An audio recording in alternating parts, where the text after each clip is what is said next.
അവൻ്റെയും പുത്രൻ്റെയും പരിശുദ്ധാത്മാവിൻ്റെയും നാമത്തിൽ ആമേൻ.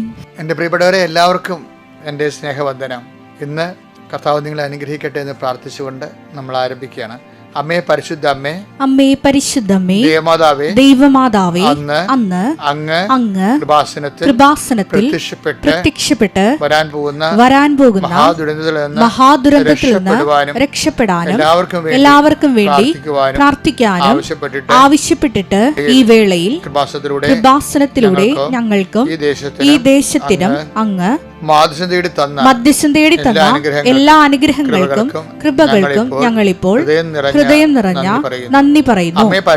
അമ്മേ പരിശുദ്ധമ്മേ, ജപമാല മാതാവേ, സകല കൃപാസനം പ്രാർത്ഥനയോടും ചേർത്ത് ഞങ്ങളിപ്പോൾ പ്രാർത്ഥിക്കുന്ന ഈ കുടുംബത്തിന്റെ പ്രത്യേക നിയോഗം. കുടുംബത്തിന്റെ നിയോഗങ്ങൾ പറയുക സഹോദരങ്ങളെ. നിയോഗങ്ങൾ എന്ന് വെച്ചാൽ കുടുംബത്തിന്റെ ആവശ്യങ്ങൾ, ഇന്നത്തെ ആവശ്യങ്ങൾ.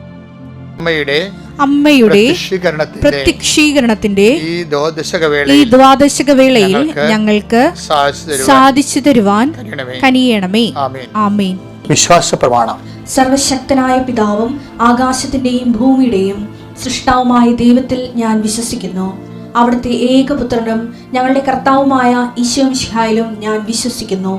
ഈ പുത്രൻ പരിശുദ്ധാത്മാവിനാൽ ഗർഭസ്ഥനായി കന്യകാമറിയത്തിൽ നിന്ന് പിറന്ന് പൊന്തിയോസ് പീലാത്തോസിന്റെ കാലത്ത് പീഡകൾ സഹിച്ച് കുരിശിൽ തറയ്ക്കപ്പെട്ട് മരിച്ച് അടക്കപ്പെട്ട് പാതാളങ്ങളിൽ ഇറങ്ങി മരിച്ചവരുടെ ഇടയിൽ നിന്ന് മൂന്നാം നാൾ ഉയർത്ത് സ്വർഗത്തിലേക്ക് എഴുന്നള്ളി സർവശക്തിയുള്ള പിതാവായ ദൈവത്തിന്റെ വലതുഭാഗത്തിരിക്കുന്നു.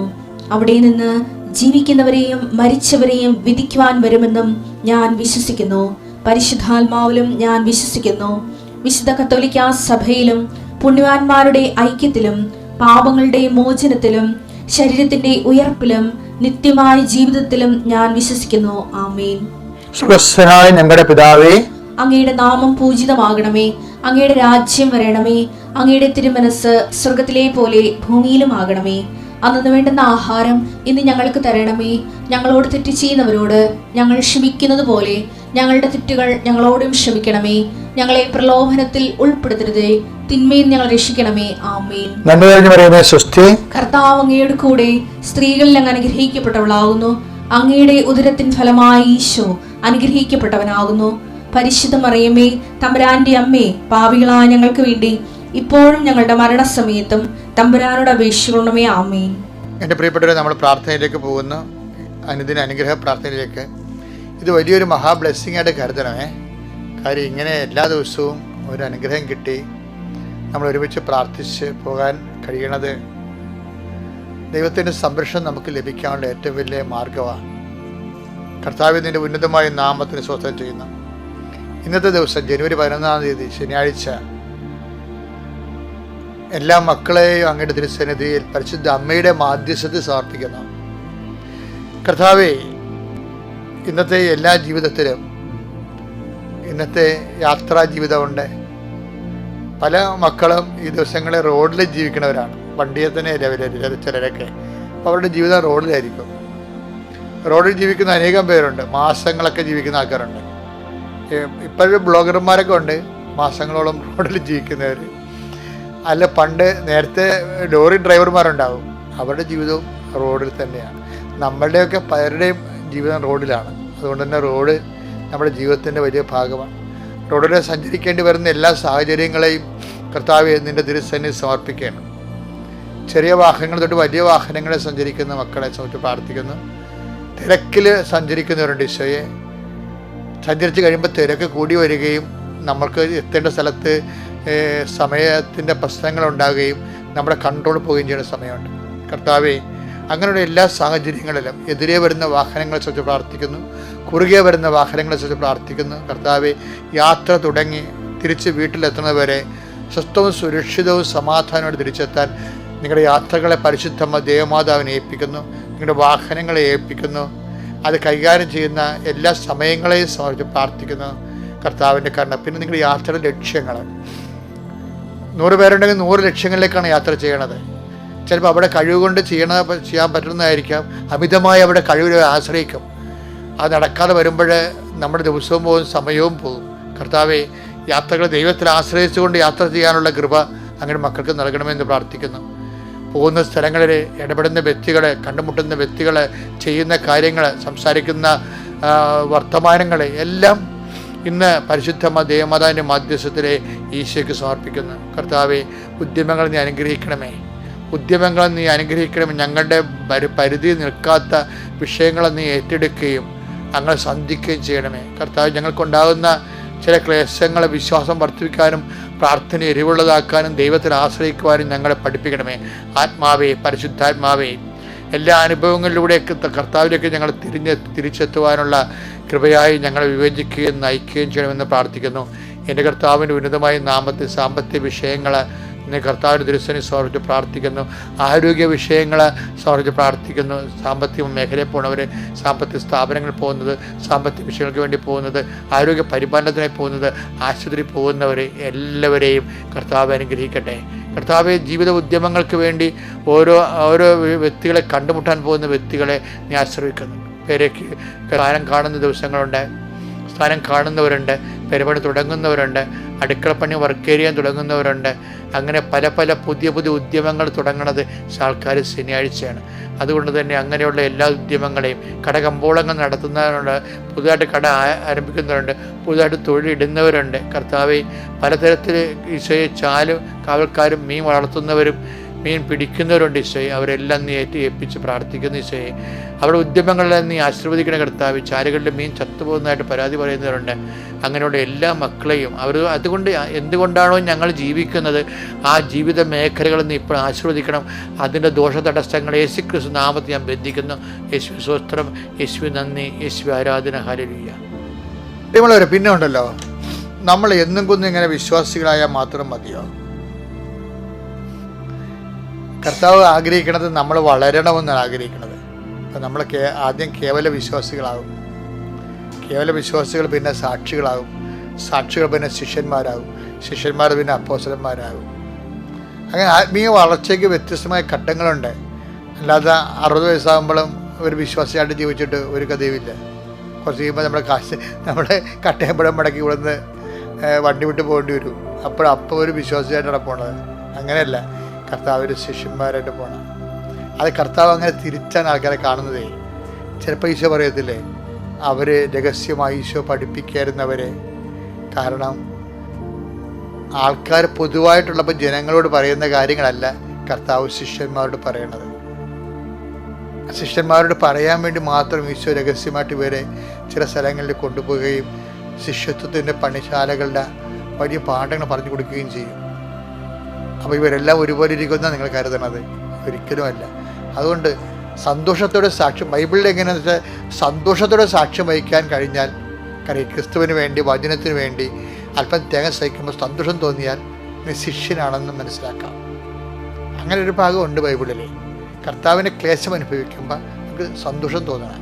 5:41 അപ്പോസ്തല പ്രവർത്തനങ്ങൾ 5:41. അപ്പോസ്തല പ്രവർത്തനം 5:41. അവരാകട്ടെ യേശുവിന്റെ നാമത്തെ പ്രതി അപമാനം സഹിക്കാൻ യോഗ്യത ലഭിച്ചതിൽ സന്തോഷിച്ചുകൊണ്ട് സംഘത്തിന്റെ മുമ്പിൽ നിന്ന് പുറത്തുപോയി. ചില സമയത്തൊക്കെ വീട്ടിൽ പ്രാർത്ഥിക്കുന്ന പോലും, ബൈബിൾ വായിക്കുന്നപ്പോ ഒരു പുണ്യാളിനിരിക്കുന്ന, ഒരു പുണ്യാളത്തി ഇരിക്കുന്നു, എന്നാൽ പള്ളിയിൽ അച്ചോണ്ട് പറഞ്ഞിട്ട് രൂപക്കൂട് വാങ്ങിച്ചു തരാമെന്ന് ആക്ഷേപിക്കും. നമുക്കൊരു സന്തോഷമാണ്. കർത്താവിൻ്റെ നാമത്തിൽ ചെറിയ വീട്ടിൽ നിന്നാണ് ആദ്യത്തെ ചെറിയ ആക്ഷേപങ്ങളേക്കണം, പിന്നെയാണ് പുറത്തുനിന്ന് ഏൽക്കണം. ആദ്യം നമുക്ക് വീട്ടിൽ നിന്ന് തന്നെ കിട്ടണം. അപ്പോൾ വീട്ടിൽ നിന്ന് കിട്ടുമ്പോൾ നമുക്ക് സന്തോഷം തോന്നണം. അപ്പോൾ എൻ്റെ അർത്ഥം എന്താണ്? നീ വിശ്വാസി എന്നതിൽ നിന്ന് നീ ഒരു ശിഷ്യനായിട്ട് കർത്താവ് നിന്നെ ഉയർത്തിയെന്നാണ്. സന്തോഷം തോന്നിയാലേ ശിഷ്യനാകത്തുള്ളൂ കേട്ടോ. അല്ലെങ്കിൽ നമുക്കും അത് വൈരാഗ്യമാണ് തോന്നണമെന്നുണ്ടെങ്കിൽ നിരാശ പോകും. ഞാനീ പരിപാടിക്ക് പോയിട്ടാണല്ല ആൾക്കാരെ കളിയാക്കണത് എന്ന് നിർത്തി കളയാന്ന് പറയുമ്പോൾ നമ്മൾ വിശ്വാസിയേക്കാൾ താഴ്ന്നു പോകും. അപ്പോൾ നമ്മൾ സൂക്ഷിക്കണം. ആഹ്ലാദമാണ് നമുക്ക് വേണ്ടത് എപ്പോഴും. അപ്പോൾ ഓരോ ദിവസവും ഞാൻ വിശ്വാസ നിലവാരത്തിൽ ശിഷ്യന്റെ നിലവാരത്തിലേക്ക് നമ്മളത് 5:11 വായിച്ച്, മത്തായിയുടെ സുവിശേഷം 5:11-12 വായിച്ച്, എന്നെ ഈശോയെ പ്രതി മനുഷ്യർ നിങ്ങളെ അവഹേളിക്കുകയും പീഡിപ്പിക്കുകയും എല്ലാവിധ തിന്മകളും നിങ്ങൾക്കെതിരെ വ്യാജമായി പറയുകയും ചെയ്യുമ്പോൾ നിങ്ങൾ ഭാഗ്യവാന്മാർ. നിങ്ങൾ ആനന്ദിച്ചാഹ്ലാദിക്കുവിൻ. സ്വർഗത്തിൽ നിങ്ങളുടെ പ്രതിഫലം വലുതായിരിക്കും. അപ്പം നിത്യത എന്ന് പറഞ്ഞ സന്തോഷത്തിൻ്റെ കാര്യമാണെന്ന് ഈശോ പറയണത്. ഇപ്പം നമ്മുടെ അനുദിന ജീവിതത്തിൽ കാര്യങ്ങൾ നടക്കണം അല്ല, മാത്രമല്ല സന്തോഷം, നിത്യതയാണ് ഒരു ദൈവവൈദ്യൻ്റെ സന്തോഷം. അപ്പോൾ നിങ്ങൾ കർത്താവിനെ പ്രതി ആരോപണങ്ങളെ നമ്മൾ കേൾക്കുമ്പോൾ ആഹ്ലാദിച്ച് ഉല്ലസിക്കണം. എന്താണ്? സ്വർഗത്തിൽ നിങ്ങൾക്കുള്ള പ്രതിഫലം വലുതായിരിക്കുമെന്ന്. അപ്പോൾ നിത്യതയോട് സന്തോഷിക്കാനാണ് പറയണത്. അനുദിന ജീവിതത്തിലെ സുവിശേഷത്തിനെ പ്രതി നമ്മൾ കേൾക്കുന്ന ക്ലേശം കേൾക്കുമ്പോൾ നമുക്ക് സന്തോഷം തോന്നണം. ചിലപ്പോൾ പള്ളിയിലച്ചന്മാർ തന്നെ ചിലപ്പോൾ നമ്മൾ ആക്ഷേപിച്ചെന്ന് വരും. കരിസ്മാറ്റുകാരൊക്കെ വരുമ്പോൾ എന്തുമാത്രം ആക്ഷേപങ്ങളാണ് പള്ളിയിൽ പരസ്യമായിട്ടൊക്കെ അവർക്കെതിരെ ചില അച്ഛന്മാർ അൾത്താരെ പറഞ്ഞിട്ടുള്ളത്. അവർ ഇരുത്തിക്കൊണ്ട് ഉരുക്കി കളഞ്ഞിട്ടില്ലേ? എന്നിട്ടും അവരെല്ലാം അതിനെ അതിജീവിച്ചുകൊണ്ട് അവർ സഭയിൽ വലിയ സുവിശേഷ വേറെ ചെയ്തില്ലേ? കാര്യം എന്താണ്? അവർ അഭിഷേകം കിട്ടിയവർക്ക് അഭിഷേകം കിട്ടിയപ്പോഴാണ് ഇങ്ങനെ ആക്ഷേപം കേൾക്കുമ്പോൾ ആനന്ദമുണ്ടാകണത്. പ്രാർത്ഥിക്കുക, കർത്താവായ ദൈവമേ, അങ്ങയെക്കുറിച്ച് ഞങ്ങൾ ആക്ഷേപിക്കപ്പെടുമ്പോൾ ഞങ്ങൾക്ക് ആനന്ദമുണ്ടാകുവാൻ ആവശ്യമായ അഭിഷേകം നൽകി ഞങ്ങളെ അനുഗ്രഹിക്കണമേ. അപ്പൊ ഈ ഒരു ചെറിയ കാര്യങ്ങൾ ഓർക്കുക. കർത്താവിനെ കുറിച്ച് ആക്ഷേപങ്ങളാ ദൈവവേല ചെയ്യുമ്പോൾ പ്രാർത്ഥനയെ പ്രതിയോ ആധ്യാത്മിക ജീവിതത്തെ പ്രതിയോ നമ്മുടെ തള്ളിപ്പറച്ച് കിട്ടുമ്പോൾ നമുക്ക് സന്തോഷം ഉണ്ടാകണം. അപ്പം നമ്മൾ വിശ്വാസ നിലവാരത്തിൽ നിന്ന് നമ്മൾ സാക്ഷിയുടെയും ശിഷ്യൻ്റെ നിലവാരത്തിലേക്ക് ഉയരണം. അതായത് നമ്മുടെ വാട്ട് ഈസ് അവർ സബ്ജക്റ്റ്? അഹ്റോൻ്റെ മോസസ് വെച്ച ഒരു ഉണക്ക വടിയാണ്. അതിൻ്റെ ഹരിതം നശിച്ചിട്ട് എത്രയോ വർഷങ്ങളായി. ഇനി അതൊരു സാധ്യതയുമില്ല തളർക്കാൻ. എല്ലാവരും പറയും സാധ്യതയില്ലെന്നാണ്. പക്ഷേ എല്ലാവരും സാധ്യതയില്ലെന്ന് പറയുമ്പോഴും ക്രിസ്തു പറയും എല്ലാത്തിനും സാധ്യതയുണ്ടെന്ന്. ആ അഹ്റോൻ്റെ പൂത്തവടി മനുഷ്യൻ്റെ സാധ്യത അസ്തമിക്കുന്നിടത്ത് വെച്ച് ദൈവത്തിൻ്റെ സാധ്യത തുടങ്ങുമ്പോൾ അത് ബദാം കാഴ്ച പോലെ കരിമ്പച്ച നിറമുള്ള ഇലകൾ വീശിക്കൊണ്ട് നിൽക്കുന്ന ഒരു പുനഃസ്ഥാപനമില്ലേ? I will restate your life, ഞാൻ നിൻ്റെ ഐശ്വര്യത്തെ പുനഃസ്ഥാപിക്കുമെന്ന് പറഞ്ഞില്ലേ? എന്താ പറഞ്ഞ? ഐശയ്യായുടെ 11:29 സ്തുതിക്കട്ടെ, ഹല്ലേലൂയ. 29:11 ഐശ്വര്യം പുനഃസ്ഥാപിക്കുക, അത് വാഗ്ദാനമാണ്. ഐശയ്യ 29:11. ഹല്ലേലൂയ, ഹല്ലേലൂയ, ഹല്ലേലൂയ, മഹത്വം യേശുവേ, യേശുവേ സ്തുതി, ഹല്ലേലൂയ, ഹല്ലേലൂയ, ഹല്ലേലൂയ, ഹല്ലേലൂയ, യേശുവേ ആരാധന, ഹല്ലേലൂയ, ഹല്ലേലൂയ, ഹല്ലേലൂയ, യേശുവേ സ്തുതി, ഹല്ലേലൂയ, ഹല്ലേലൂയ. ജെറമിയ 29:14. നിങ്ങൾ എന്നെ കണ്ടെത്താൻ ഞാൻ ഇടയാക്കുമെന്ന് കർത്താവ് അരുളിച്ചെയ്യുന്നു. ഞാൻ നിങ്ങളുടെ ഐശ്വര്യം പുനഃസ്ഥാപിക്കും. ജെറമിയ 29:11 ഞാൻ നിങ്ങളുടെ എന്താ അത്? ആ വചനത്തിന്റെ പൗരവ് കണ്ടില്ലേ? എന്താണ്? ഒന്ന് വായിച്ചേ. നിങ്ങൾ എന്നെ കണ്ടെത്താൻ ഞാൻ ഇടയാക്കും. അപ്പോഴേ ദൈവമാണ് ഇടയാക്കണത് അല്ലേ? ആര്? ദൈവത്തെ കണ്ടെത്താൻ വേണ്ടി നമ്മളെ സഹായിക്കുമെന്നായി പറയണത്. ദൈവത്തെ കണ്ടെത്താൻ വേണ്ടി ദൈവം നമ്മളെ സഹായിക്കും. എന്നെ കണ്ടെത്താൻ ഞങ്ങൾ ഇടയാക്കും. എന്തിനാണ് കണ്ടെത്തണത്? ഞാൻ നിങ്ങളുടെ ഐശ്വര്യം പുനഃസ്ഥാപിക്കും എന്ന് പറഞ്ഞാൽ ഞാൻ നിങ്ങളുടെ ഐശ്വര്യം പുനഃസ്ഥാപിക്കും. അല്ലാതെ ദൈവത്തെ കണ്ടെത്തിയിട്ട് നിങ്ങളുടെ കണ്ണക്കുരുക്ക് നമുക്ക് കണ്ടെത്തരാനല്ലേ? ചിന്തിക്കണം. എന്നെ കണ്ടെത്താൻ ഞാൻ നിങ്ങളെ ഇടയാക്കും. എന്തിനാണ് ഇടയാക്കണത്? ഞാൻ നിങ്ങളുടെ ഐശ്വര്യം പുനഃസ്ഥാപിക്കും. അപ്പോൾ ദൈവം കൊടുത്ത ഐശ്വര്യമല്ലേ, നമ്മൾ കളഞ്ഞു കുളിച്ചതല്ലേ, അതല്ലേ? അപ്പോൾ അതിന് കുറ്റബോധം വന്ന് ഇരിക്കേണ്ട കാര്യമില്ല. അത് പുനഃസ്ഥാപിക്കാനുള്ള സാധ്യതയുണ്ട്. ഇപ്പോൾ വെള്ളം അടിച്ചതാണ്, അല്ലെങ്കിൽ നിങ്ങൾ തോന്നിവാസം ജീവിച്ചതാണ്, ദൈവം തന്ന ഐശ്വര്യം നിങ്ങൾക്ക് പോയെന്ന് വിചാരിച്ചോ? മനസ്സിലായില്ലേ? ഐശ്വര്യം എന്താണെന്ന്? ഐശ്വര്യം ആരെ തന്നാണ്? ദൈവം തന്നതല്ലേ? ഇപ്പോൾ നമ്മുടെ കെയർലെസ്സായിട്ട് ലൈഫിലൂടെ ഐശ്വര്യം പോകും ചിലപ്പോൾ.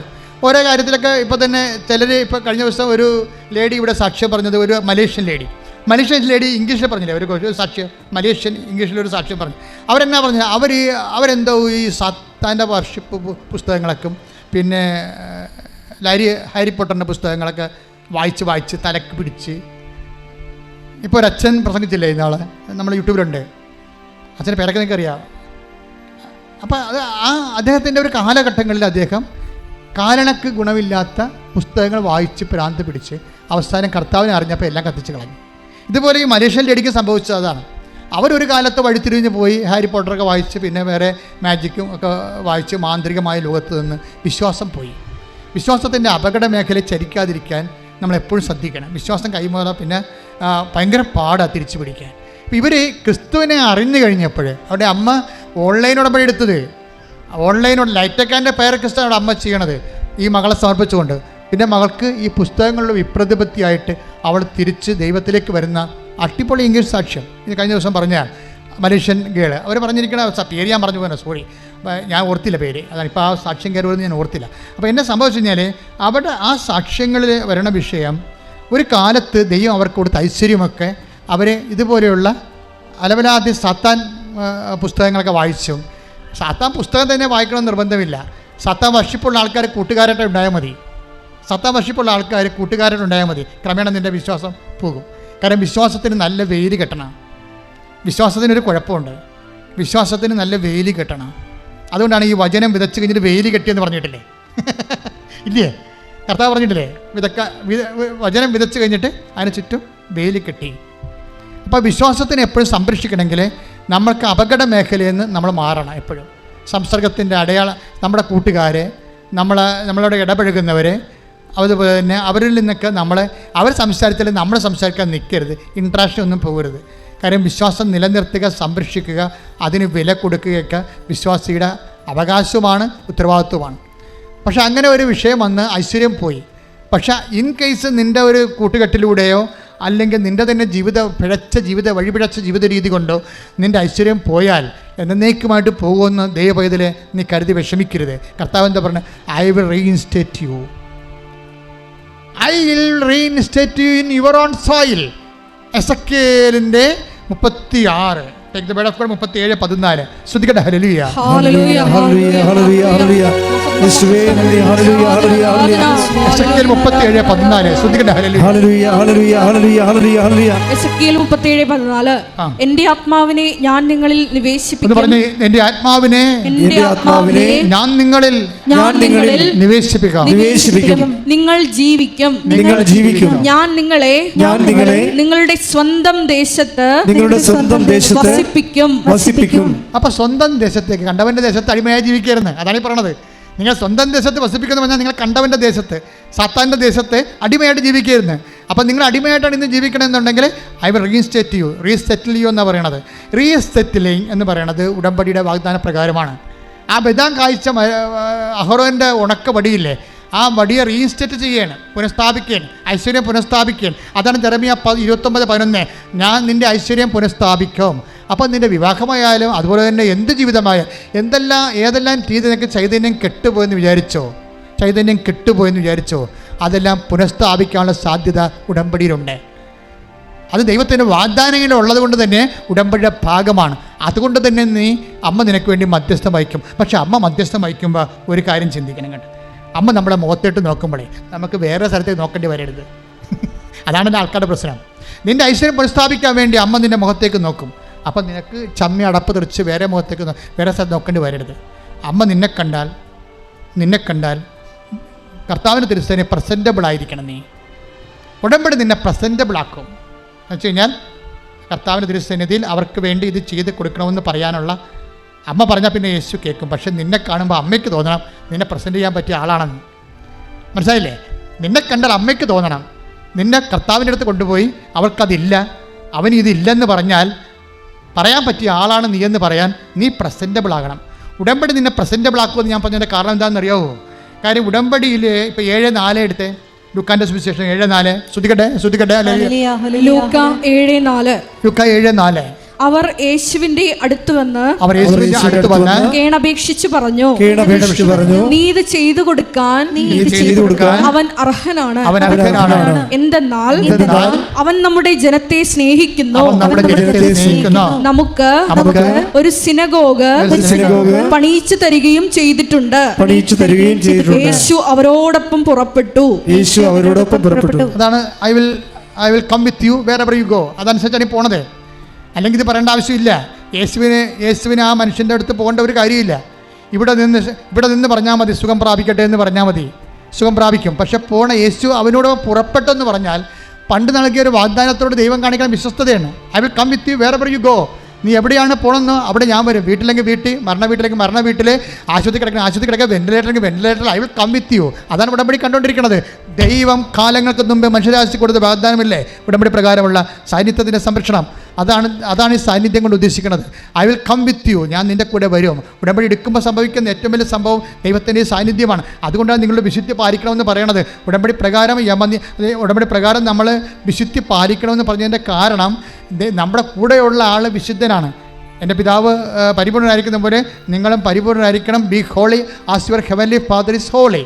ഇതെല്ലാം ബൈബിളിൻ്റെ വരികൾക്കിടയിൽ വായിക്കുമ്പോഴും നിഴലായിട്ട് നോക്കുമ്പോഴും കാണുന്ന വിശുദ്ധി ഉടമ്പടിയുടെ പ്രധാനപ്പെട്ട ഒരു ഭാഗമായതുകൊണ്ടാണ് വിശുദ്ധീകരണ പ്രക്രിയ ആവശ്യത്തിന് ഉടമ്പടിയിലുള്ളത്. അത് ഫോളോ അപ്പ് ചെയ്യാതെ നിങ്ങൾ പിന്നെ അസൂയ, പക, വിദ്വേഷം, ചതി, അഹങ്കാരം, മദ്യപാനം, മധുരോത്സവം, ഇങ്ങനെ പഴയ കലാപരിപാടിയും കൊണ്ട് നടന്ന you are the old people. പഴയ മനുഷ്യനെ കൊളോസിയസ് 3:10 പറയും അവൻ്റെ ചെയ്തികളോടുകൂടി ദൂരെ എറിയാൻ. പിന്നെ എന്താണ്, എറിഞ്ഞിട്ടും കാര്യമില്ല. സൃഷ്ടാവിൻ്റെ പ്രതിച്ഛായക്ക് നവീകരിക്കപ്പെടുന്ന പുതിയ മനുഷ്യനെ വിശുദ്ധി ധരിക്കുക, ക്രിസ്തുവിനെ ധരിക്കുക, കൈയിടിച്ച് കർത്താവിനെ ശ്രദ്ധിക്കണം. അപ്പൊ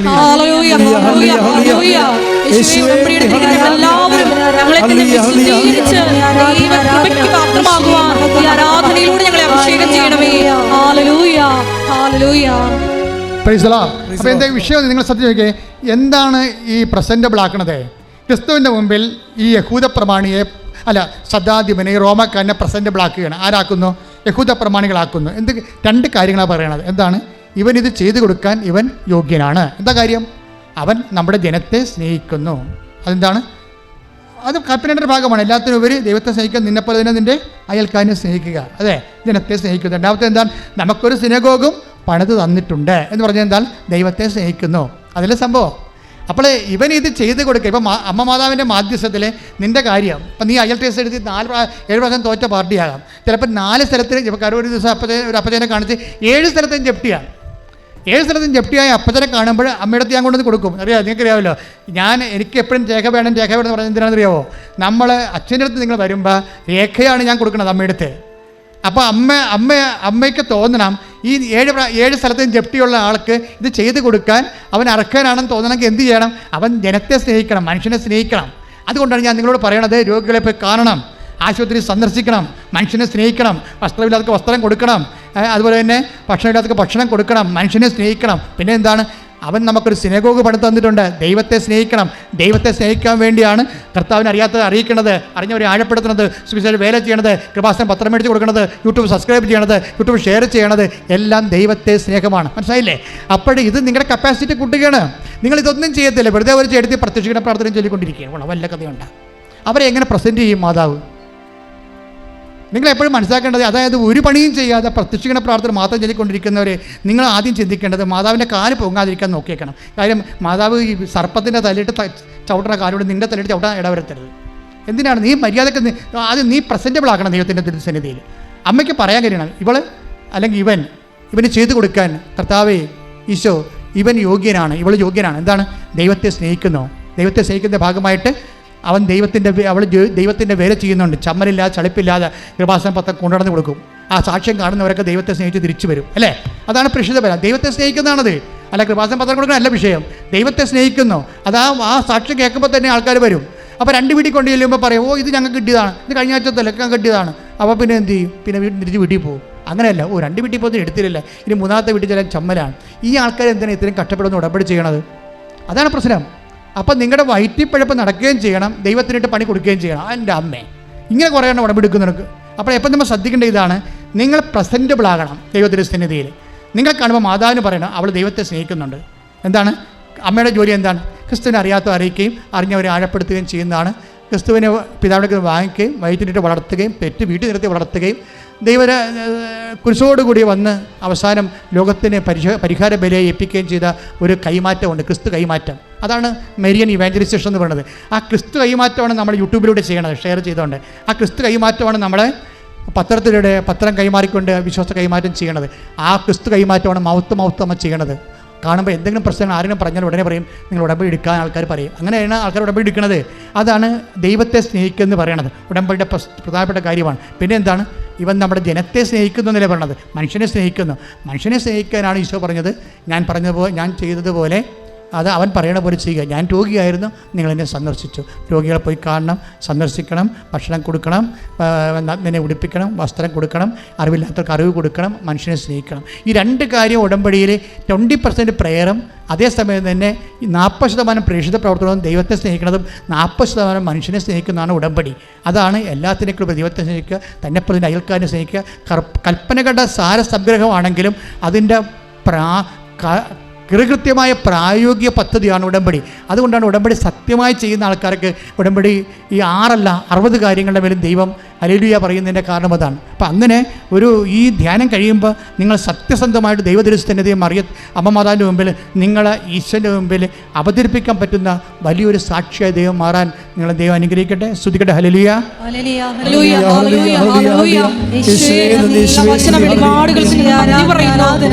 വചനത്തിലൂടെ പ്രത്യേകമായിട്ട് ഞങ്ങൾ വഴി നടത്തണമേ എന്ന് പ്രാർത്ഥിക്കുന്നു. ഓരോരുത്തരെയും സുവിശേഷ സാക്ഷികളായി മഹത്വം മഹത്വം ആരാധന ആരാധന. എല്ലാവരും എഴുന്നേൽക്കുക. രോഗസൗഖ്യ പ്രാർത്ഥന. അച്ഛൻ പ്രാർത്ഥിക്കുമ്പോഴേ നിങ്ങളെ സ്മരിച്ചുകൊണ്ടിരിക്കണം. കർത്താവേ, നിന്റെ വിശുദ്ധ പൗരോഹിത്യത്തെ മഹത്വപ്പെടുത്തണമേ. കർത്താവേ, സഭയിലുള്ള സാന്നിധ്യം പ്രകടമാക്കണമേ. അമ്മേ, പരിശുദ്ധമേ ദേവമാതാവേ, എല്ലാ മക്കൾക്കും വേണ്ടി മാധ്യസ്ഥം വഹിക്കണമേ. തീർത്ഥാടനത്തിൽ ഇവിടെ ആയിരിക്കുന്നവിടെ മേലും അങ്ങ് അകലെ ഭൂഖണ്ഡങ്ങളിലും ഞങ്ങളുടെ രാജ്യത്തിൻ്റെ വിവിധ സംസ്ഥാനങ്ങളിലും ഓൺലൈനിലായിരിക്കുന്നവർ, ഈ സംസ്ഥാനത്തെ വിവിധ ജില്ലകളിൽ ഓൺലൈനിൽ ഉടമ്പടിച്ച് എടുത്തിരുന്നുകൊണ്ട് ആരാധന കൂടുന്നവരെ ഇപ്പോൾ സ്പർശിക്കണമേ പ്രാർത്ഥിക്കുന്നു. അവിടെ ശരീരത്തെ സ്പർശിക്കണമേ, വിവിധമായ രോഗങ്ങളെ സ്പർശിക്കണമേ, മാറാത്ത രോഗങ്ങളെ സ്പർശിക്കണം, തീരാത്ത വ്യാധികളെ സ്പർശിക്കണമേ. ഉള്ളക്കാലം മുതൽ ഉച്ചവരെ അവരെ സ്പർശിക്കണമേ. ഉച്ച മുതൽ ഉള്ളംകാലം വരെ കർത്താവിൻ്റെ രക്തം ആന്തരിക അവയവങ്ങളിലും എല്ലാ പേശികളിലും കൊശങ്ങളിലും അസ്ഥികളിലും പല്ലുകളിലും എവിടെയാണ് രോഗമുള്ളത്, എവിടെയാണ് സിസ്റ്റം ഉള്ളത്, എവിടെയാണ് ക്യാൻസർ ഉള്ളത്, എവിടെയാണ് സ്വല്യങ്ങളുള്ളത്, നീരുള്ളത്, യേശു ക്രിസ്തുവിന്റെ ഉന്നതമായ നാമത്തിൽ മാരക രോഗങ്ങൾ മാറിപ്പോകട്ടെ. ശ്രദ്ധിക്കട്ടെ.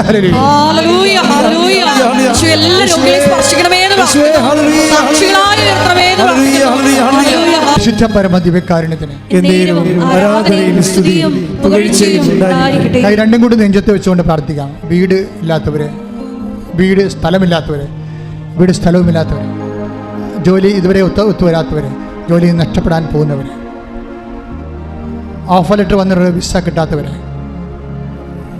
വിസ വന്നിട്ട് അക്കോമഡേഷൻ കിട്ടാത്തവർ, റിസൾട്ട് പ്രതീക്ഷിക്കുന്നവർ, റിസൾട്ട് വന്ന് തോറ്റുപോയവർ, അവരടുത്ത നടപടിയിൽ ദൈവികമായ ഇടപെടൽ ഉണ്ടാകാൻ വേണ്ടി, സാമ്പത്തിക ക്ലേശങ്ങളിലും ജപ്തിയിലും വന്നിരിക്കുന്നവർ, വ്യാപാര വ്യവസായങ്ങളെല്ലാം വരുമാനമില്ലാതെ തകർന്ന് പോയവർ, കൊടിയ മനക്ലേശങ്ങളിലും ഡൈവേഴ്സിലും ഒക്കെ ചെന്ന് പെട്ടിരിക്കുന്നവർ, വിവാഹം ഒത്തുവരാത്തവർ, മക്കളില്ലാത്തവർ, മക്കൾ ദുർനടപ്പിലും ഭ്രാന്തിലും ഡിപ്രഷനിലും ഒട്ടിസത്തിലൊക്കെ ചെന്ന് വല്ലാതെ അതുകൊണ്ട് വേദനിക്കുന്ന മാതാപിതാക്കന്മാർ, ആ മക്കളെ സ്പർശിക്കാൻ വേണ്ടി കണ്ണീരോടെ പ്രാർത്ഥിക്കട്ടെ. ശ്രദ്ധിക്കട്ടെ.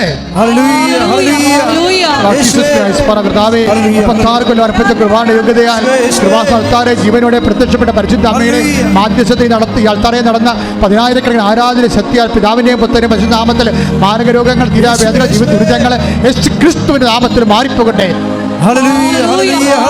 വർഷത്തിൽ കൈ നെഞ്ചത്ത് വെച്ചുകൊണ്ട് സ്തുതിച്ചുകൊണ്ട് പ്രാർത്ഥിക്കണം. ഇപ്പോൾ നമ്മൾ പ്രാർത്ഥിക്കാൻ പോകുന്ന വിഷയങ്ങൾ, അതായത് വാതരോഗികളാണ്, ശരീരത്തിലെ നീര് കെട്ടിക്കിടക്കുന്നവർ, അപ്പം മാതാവിൻ്റെ മധ്യസ്ഥത്തിൽ ഈശോ അടിപ്പണ പോലെ ദൈവികമായ ശക്തി അവിടെ ശരീരത്തിലേക്ക് ചെല്ലാൻ, രക്തസ്രാവ രോഗികളാണ്, ഗർഭപാത്രം ചുരുങ്ങുന്നവർ,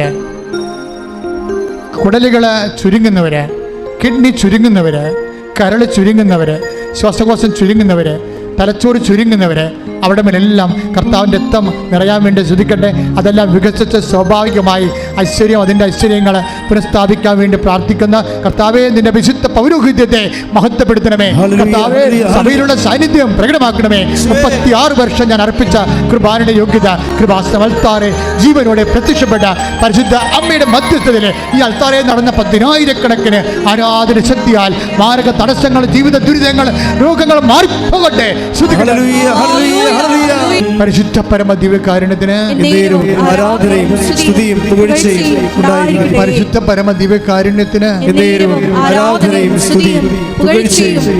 വീണ്ടും നെഞ്ചത്ത് കൈവച്ച് പ്രാർത്ഥിക്കുക. പ്രാർത്ഥിക്കാൻ പോകുന്ന വിഷയങ്ങൾ, നിയമപരമായ കാര്യങ്ങൾ തടസ്സമുള്ളവര്, നല്ലൊരു വിധി ആഗ്രഹിക്കുന്നവരുണ്ട്, കോടതിയിൽ നിന്നൊരു ന്യായമായ വിധി ആഗ്രഹിക്കുന്നവരുണ്ട്, സർട്ടിഫിക്കറ്റുകൾ വിത്ത് ഹെൽഡായി പോയവരുണ്ട്.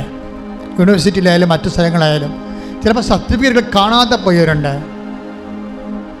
ചിലപ്പോൾ വേണ്ടത്ര നിൻ്റെ ജോലിക്ക് ആവശ്യമായ ക്വാളിഫിക്കേഷൻ ഇല്ലാത്തതിൻ്റെ പേരിൽ ശമ്പളം കുറഞ്ഞിട്ട് ജോലിയിൽ നിന്ന് പിരിച്ചുവിടുന്ന ഭീഷണിയെ ത്രെട്ട് നേരിടുന്നവരുണ്ടാകും. ചിലപ്പോൾ വിസ അല്ലെങ്കിൽ പാസ്പോർട്ട് അന്യൻ്റെ കയ്യിൽ അകപ്പെട്ടിട്ട് നിനക്ക് ജോലി എടുക്കാൻ പറ്റാത്തതും ജോലി ചേഞ്ച് ചെയ്യാൻ പറ്റാത്ത അവസ്ഥ ഉണ്ടാകും. ചിലപ്പോൾ നീ ചെന്ന രാജ്യങ്ങളിൽ നിനക്ക് ജോലി കിട്ടാനുള്ള സാധ്യത കുറഞ്ഞു വന്ന പുതിയ നിയമങ്ങളോ എന്തെങ്കിലും ഉണ്ടാകും. ഇതുപോലെ സാങ്കേതിക തകരാറ് കാരണം ജീവിതം മുരടിച്ചു പോയവരുടെ മേൽ കർത്താവെ കണ്ണീരോടെ പ്രാർത്ഥിക്കുന്നു. കർത്താവെ, ഞങ്ങളുടെ യോഗ്യതയല്ല കർത്താവെ, നിൻ്റെ പീഡാനുഭവത്തിൻ്റെ യോഗ്യതയാൽ 36 വർഷം ഞാൻ അർപ്പിച്ച കുർബാനയുടെ യോഗ്യതയാൽ ഈ അത്താറയിൽ നടന്ന 10,000-കണക്കിന് ആരാധശക്തിയാൽ അതിനേക്കാൾ ഉപരി അമ്മയുടെ പ്രത്യക്ഷയുടെ ശക്തിയാൽ എല്ലാ സാങ്കേതിക തടസ്സങ്ങളും യേശുവിൻ്റെ നാമത്തിൽ മാറിപ്പോകട്ടെ. മരുന്ന് കഴിച്ചിട്ട് മാറാത്ത രോഗങ്ങൾ, ഈ രോഗത്തിനും ഇത്രയും മരുന്നുള്ളൂ എന്ന് ഡോക്ടർ തന്നെ പറഞ്ഞിരിക്കുന്ന അവസ്ഥകൾ നീ അമ്മയുടെ മുമ്പിൽ സമർപ്പിക്കുക. അഹറോൻ്റെ പൂത്ത വടി ബദാം കായ്ച്ചതുപോലെ, ഉണക്ക വടി വരണ്ട വടി ബദാം കായ്ച്ചതുപോലെ നിന്റെ ഐശ്വര്യം പുനഃസ്ഥാപിക്കാൻ വേണ്ടി കണ്ണീരോടെ സ്തുതിച്ച് പ്രാർത്ഥിക്കട്ടെ. സമാപനാശീർവാദം. ഒരിക്കൽ കൂടി മരിയൻ ഉടമ്പടിയിൽ സമർപ്പിച്ചിരിക്കുന്ന എല്ലാ നിയോഗങ്ങളും ഒപ്പം തന്നെ ഇപ്പോൾ നമ്മളെ നൊമ്പരപ്പെടുത്തുന്ന വിഷയങ്ങളും ദൈവമാതാവിൻ്റെ മധ്യസ്ഥയിൽ ദിവ്യകാരുണ്യസന്നിധിയിൽ സമർപ്പിച്ചുകൊണ്ട് പ്രത്യക്ഷീണത്തിൻ്റെ സാക്ഷികളായി ഞങ്ങൾ ഉയർത്തണമെന്ന് പ്രാർത്ഥിച്ചുകൊണ്ട് ശിരസ്സ് നമിച്ച് നമുക്ക് ആശീർവാദം സ്വീകരിക്കാം.